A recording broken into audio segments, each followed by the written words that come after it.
All right, so here's my thing about opportunity.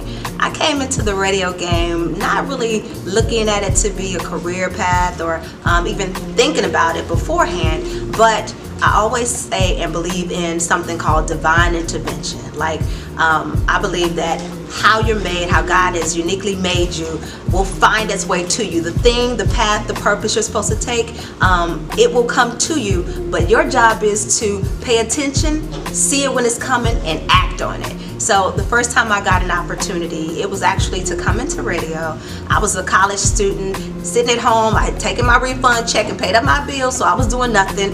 And one morning I heard the Mad Hatter morning show talking about doing this work call. And you know, I heard the tickets. We're always trying to win some tickets. P. Diddy was coming to TSU for a concert, and I wanted to see Diddy.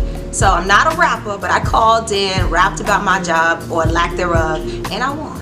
So I took a chance, number one. Won the tickets. I came up to the station to pick them up, and then something said, ask for an application. Ding! An opportunity presented itself out of something that it wasn't even meant to be, and I've been in the game 18 years after that. Now there's a lot that goes in between that, but the big thing I take out of opportunity is being aware and seizing it.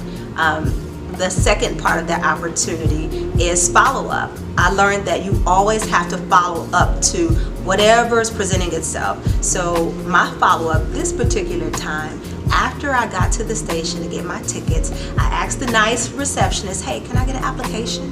And she looked at me kind of funny, like, girl off the street, you can't work here. But funny how when God has something for you, it's for you, and can't nobody stop it, can't nobody block it. So that's kind of what happened for me. I did the application, but when I left the station, I was smart enough to go back to the email, send my resume, follow up, hey, I was at the station today, I wanted to see if anybody's receiving this, if I can get a follow-up call.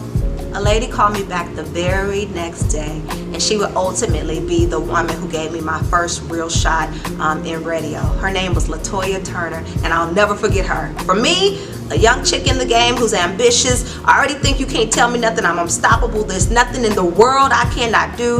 Like, for me, I knew I was supposed to be in New York. Like, whatever that looked like. At 18, I remember when I first met Stephen Hill, he was previously the vice president of BET, and then he became president. But I remember the first time I met him, I was so young and bold, I told him, I'm gonna take your job.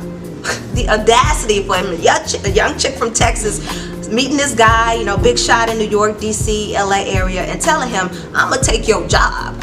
He looked at me, he laughed, but it was something in the gumption, the audacity that I had that made him say, maybe, just maybe. All that, saying all that to say, that New York gig, I eventually went from radio, moved to New York, and worked in records and entertainment. So I've had a crazy story in between that, but I've always found that one, your path and your purpose will find you if you're paying attention, and two, don't be so passive. Yes, it will come to you, but it's your job to step to it. That means go after it with all you can. Don't let nobody tell you what you can or can't do, and if you can't do it, at least you'll go out trying, and that will always get you a little further in what you're ultimately called to do. It always works out. You gotta seize it, go after it, and be relentless in pursuing your dreams. So I can tell y'all a lot more. If you want to hear more, go follow me at Sky Houston. Maybe I'll give y'all some tips and stuff a little later. But opportunity, seize it. Time waits for no man, so go after it today. You got it?